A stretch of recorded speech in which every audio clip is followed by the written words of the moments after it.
पित्ताशय की पथरी, ये नाम सुनते ही अक्सर ऑपरेशन का ख्याल आता है ना?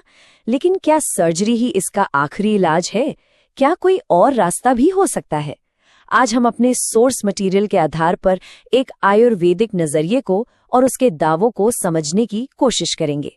तो चलिए शुरू करते हैं। जब भी पित्ताशय की पथरी की बात होती है तो ये सवाल सबके मन में आता है। हमारा सोर्स मटेरियल ठीक इसी सवाल का जवाब ढूंढने की कोशिश करता है और एक दूसरे रास्ते की बात करता है।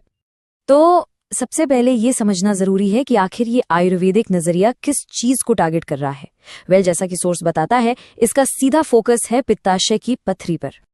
और यहीं पर सोर्स मटेरियल का सबसे बड़ा दावा सामने आता है।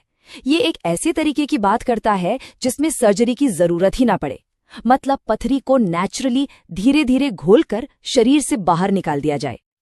ठीक है, पर सवाल यह है कि आखिर ये होता कैसे है? मतलब सोर्स के हिसाब से इसका पूरा प्रोसेस क्या है? चलिए एक नजर डालते हैं। सोर्स के मुताबिक ये पूरा प्रोसेस 3 स्टेप्स में होता है। सबसे पहले तो आती है औषधि, यानी दवा लेना। फिर दूसरा स्टेप है पथरी का धीरे धीरे गलना, मतलब टूटना शुरू होना। और आखिर में जो तीसरा और फाइनल स्टेप है वो है इन छोटे छोटे टुकड़ों का शरीर से नेचुरली बाहर निकल जाना। पर बात यही खत्म नहीं होती। सोर्स के मुताबिक इसका असर सिर्फ गॉल ब्लैडर तक ही नहीं रहता, बल्कि इसका फायदा पूरे डाइजेस्टिव सिस्टम को मिलता है। देखिए, अक्सर अपच, गैस, पेट फूलना, ये सारी दिक्कतें गॉल ब्लैडर की प्रॉब्लम से जुड़ी होती हैं, है ना? तो सोर्स कहता है कि इस अप्रोच का एक मकसद इन सब परेशानियों को भी ठीक करना है, ताकि पाचन आराम से हो और पूरा सिस्टम हेल्दी रहे। और हाँ, एक बहुत जरूरी चीज है, बाइल फ्लो को ठीक करना। बाइल ये वो डाइजेस्टिव जूस है जो लिवर में बनता है और फैट को पचाने के लिए बहुत जरूरी होता है। तो सोर्स के हिसाब से जब इसका फ्लो सही रहता है ना, तो डाइजेशन अपने आप बेहतर हो जाता है। अब जब बात डाइजेस्टिव सिस्टम की हो रही है तो लिवर को कैसे भूल सकते हैं? सोर्स का कहना है कि ये तरीका लिवर के लिए भी बहुत फायदेमंद है। यहाँ सोर्स 2 खास फायदों की बात करता है।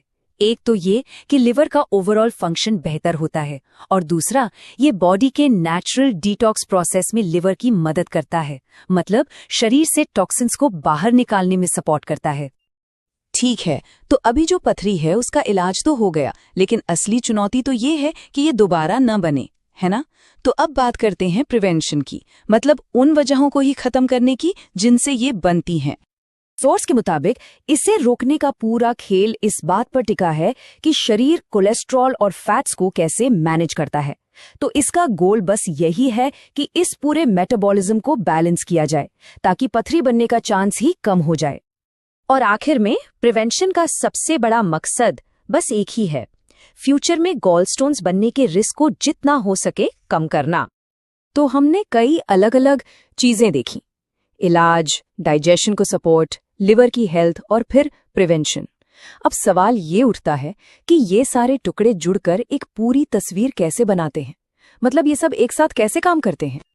ये टेबल देखिए, इस पूरे कॉन्सेप्ट को बहुत अच्छे से समझाती है। पथरी को घोलना, ये तो हो गया मेन ट्रीटमेंट। फिर पाचन को सुधारना, ये एक तरह से सपोर्टिंग एक्शन है। लिवर को सपोर्ट करने से पूरे सिस्टम की हेल्थ अच्छी होती है। और कोलेस्ट्रॉल को कंट्रोल करना, ये हो गई प्रिवेंटिव केयर, ताकि आगे दिक्कत ना हो। देख रहे हैं सब कुछ कैसे एक दूसरे से जुड़ा हुआ है? तो कुल मिलाकर बात यह है कि सोर्स के हिसाब से ये सिर्फ एक सिम्टम का इलाज नहीं है, बल्कि एक होलिस्टिक सोल्यूशन है। इसका फोकस सिर्फ पथरी हटाने पर नहीं, बल्कि पूरे डाइजेस्टिव सिस्टम को हेल्दी रखने पर है, ताकि आगे भी कोई प्रॉब्लम ना आए। और आखिर में ये सारी बातें हमें एक बहुत बड़े सवाल पर लाके छोड़ देती हैं। क्या हमारी सेहत को बेहतर बनाने के लिए पुराने जमाने का ज्ञान और आज की मॉडर्न साइंस दोनों एक साथ मिलकर काम कर सकते हैं?